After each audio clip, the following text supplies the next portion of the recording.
Dear friends, hello my dear friends. आज हम लोग पढ़ने वाले हैं मौर्यकालीन कला के संबंध में। तो मौर्यकालीन कला यानी कि मौर्यन आर्ट। सबसे पहले हम लोग बात करेंगे आज अशोक पिलर की, अशोक के स्तंभ के बारे में। लाल बलुआ पत्थर और पॉलिशदार स्तंभ है यह। कैसा स्तंभ है, कैसा पिलर है यह अशोक स्तंभ? तो red sandstone and polished pillar है यह। सारनाथ वाराणसी उत्तर प्रदेश स्तंभ अभिलेख। अच्छा, कहाँ पर यह मौजूद है? तो सारनाथ, ठीक है, वाराणसी उत्तर प्रदेश में, ठीक है। इसके शीर्ष भाग को सिंह चतुर्मुख यानी कि इसके से शीर्ष भाग पर सबसे ऊपर वाला जो हिस्सा है वहाँ पर क्या मौजूद है? तो 4 सिंह मौजूद है, इसलिए इसे सिंह चतुर्मुख लायन कैपिटल ऑफ अशोका, ठीक है, इसे कहा जाता है। आगे बढ़ते हैं। 1950 में भारत का राष्ट्रीय प्रतीक इसको माना गया था। किसको?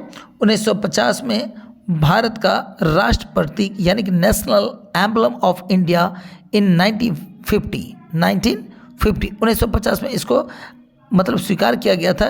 किस रूप में? तो राष्ट्र प्रतीक के रूप में, नेशनल एम्बलम के रूप में, ठीक है। इन बातों को ध्यान में रखेंगे हम लोग। चलिए आगे बढ़ते हैं।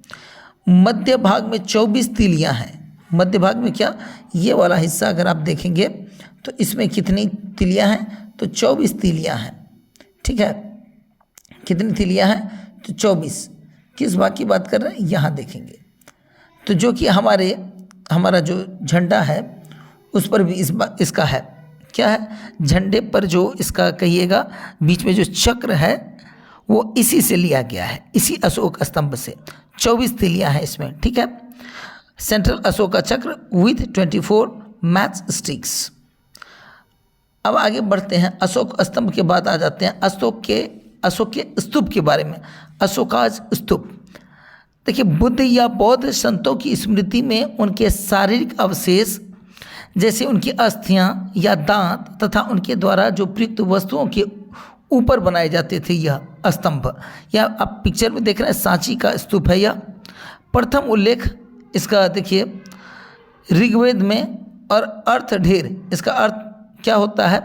अर्थ ढेर। प्राचीनतम स्तूप अगर बोले पिपरहवा स्तूप, सबसे पुराना स्तूप कौन सा है? तो पिपरहवा स्तूप है। सांची स्तूप रायसेन मध्य प्रदेश में मौजूद है। कहाँ पर? तो हम बोले भी इसका नाम क्या है? यहाँ जो पिक्चर है वो है सांची स्तूप का, और ये रायसेन मध्य प्रदेश में पड़ता है। अशोक द्वारा ईंटों से निर्मित, अशोक के द्वारा इनको किस चीज़ से निर्माण किया गया था? ईंटों से। Made of bricks by Ashoka. 1818 में 1818 में टॉयलर द्वारा खोजा गया था यह, ठीक है। चूँकि यह विखंडित हो चुका था, इसके जो कहिए जो नक्काशी वगैरह था या द्वार जो था, ये वाला हिस्सा तो बिल्कुल अलग से टूट करके गिरा हुआ था, ठीक है, अलग स्थानों पर। तो उसको फिर से रिकंस्ट्रक्ट करवाया गया बाद में। तो 1818 में टॉयलर द्वारा खोजा गया। इसमें 3 स्तूप हैं। कितने स्तूप हैं? 3 स्तूप हैं।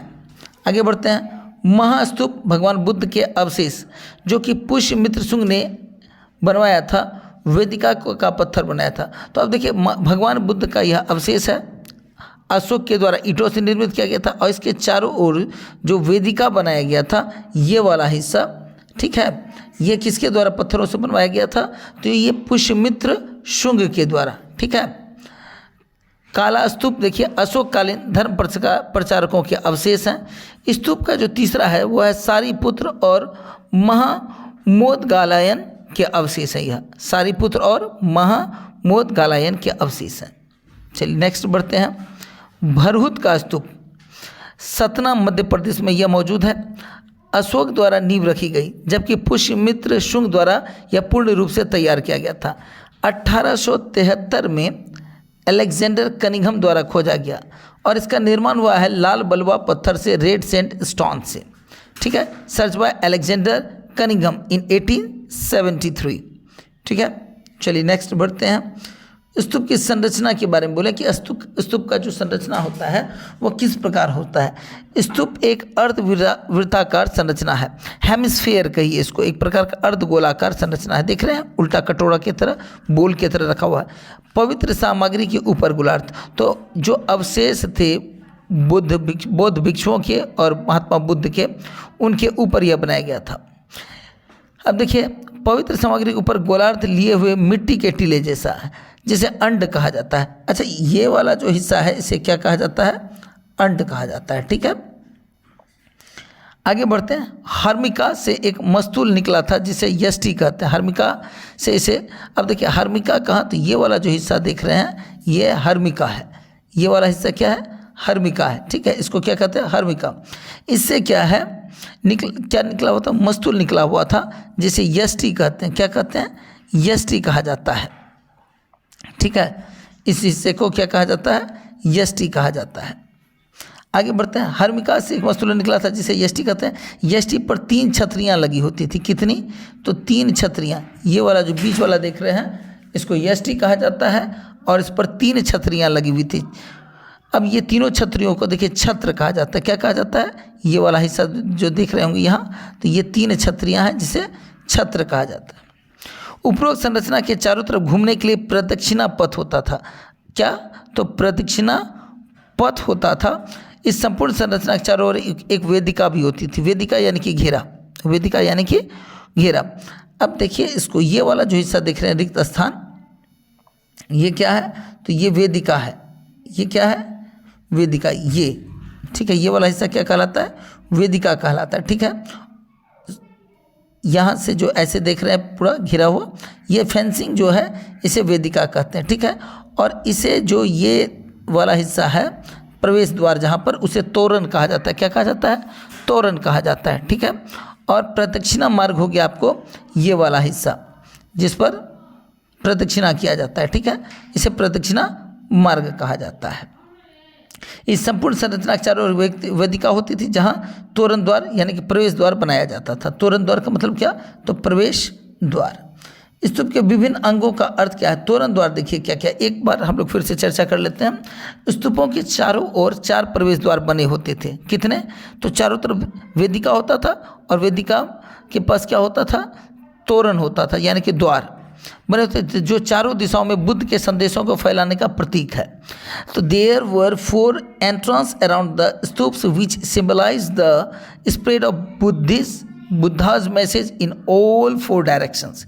वेदिका, स्तूपों के चारों तरफ एक घेरा बनाया जाता था जिसे वेदिका या रेलिंग कहा जाता है, जो पत्थरों के विभिन्न स्तरों पट्टिकाओं का बना होता था। यह पवित्र भूमि का प्रतीक है जो पवित्र स्थल को सामान्य दुनिया से अलग करती है। An enclosure was built around the stupas called the Vedic railing, which was made of different levels, plaques of stone. It is a symbol of the Holy Land, which separates the holy site from the normal world. अंड शांति का प्रतीक है। यह अंड जो अभी जो हम लोग hemisphere देखे थे अर्धगोलाकार के प्रकार का, यह किस चीज़ का प्रतीक है? तो यह शांति का प्रतीक है। छत्र बुद्ध के विचारों या फिर भिक्षाओं का प्रतीक है, जैसे श्रद्धा, सम्मान एवं उदारता। इट सिंबलाइज द थॉट्स और beggars of Buddha such as reverence, respect and generosity. ठीक है, अगले क्लास में हम लोग पढ़ेंगे अशोक के अभिलेख के बारे में। ठीक है, उम्मीद करते हैं कि आपको अच्छा लगा होगा। Like and subscribe. Thank you. जय हिंद, जय भारत।